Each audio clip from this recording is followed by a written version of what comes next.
Come along with me as we dive into chapter 6 of Proverbs. Here Solomon is addressing the wisdom that's needed to care for your finances. He urges his son to avoid financial entanglements. In other words, be cautious about co-signing a loan for someone that's not trustworthy.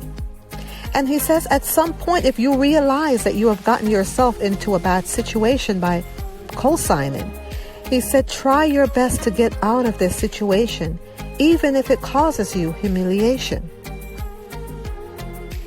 Moving right along, Solomon went on to talk about how laziness is another way that a person can become destitute. Let's read verses 6, where Solomon uses an analogy of the ant.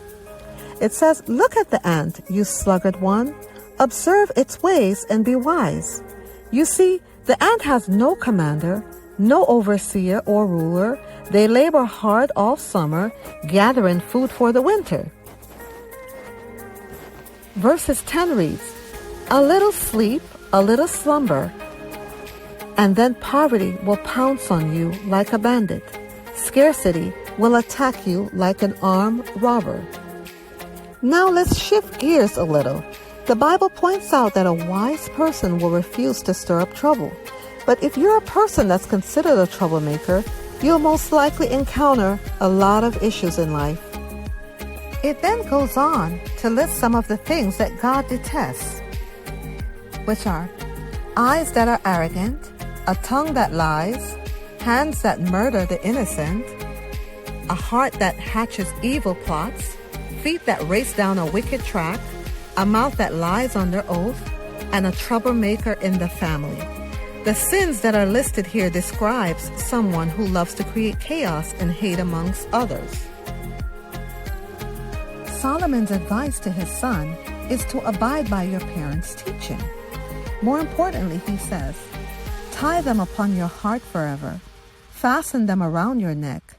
He said, when you walk, they will guide you. When you sleep, they will watch over you. When you wake, they will speak with you.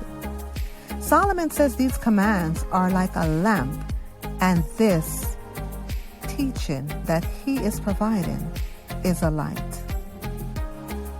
An important reminder is to know that in life we can make good choices, but it doesn't always guarantee that we will always have a good outcome. But when you make wise decisions, the chances of you running into problems are less likely than when compared to someone that makes foolish decisions. Now let's move on to the warning against adultery. Here Solomon says, let this serve as a guide to stay away from the immoral woman. Do not lust in your heart after her beauty, or let her seduce you with her eyes. Otherwise the prostitute will bring you to poverty, but sleeping with another man's wife will cost you your life. Here Solomon asks two very important questions. Can you build a fire in your lap and not burn your pants? Can you walk barefoot on hot coals and not get blisters? It's the same when you have sex with your neighbor's wife. Touch her and you'll pay for it. No excuses. In other words, Solomon is saying that the person that falls to the prey of an adulteress will be wounded and disgraced. His shame will never be erased. For the woman's jealous husband will be furious, and he will show no mercy when he takes revenge. He will accept no compensation, nor will he be satisfied with a payoff of any size.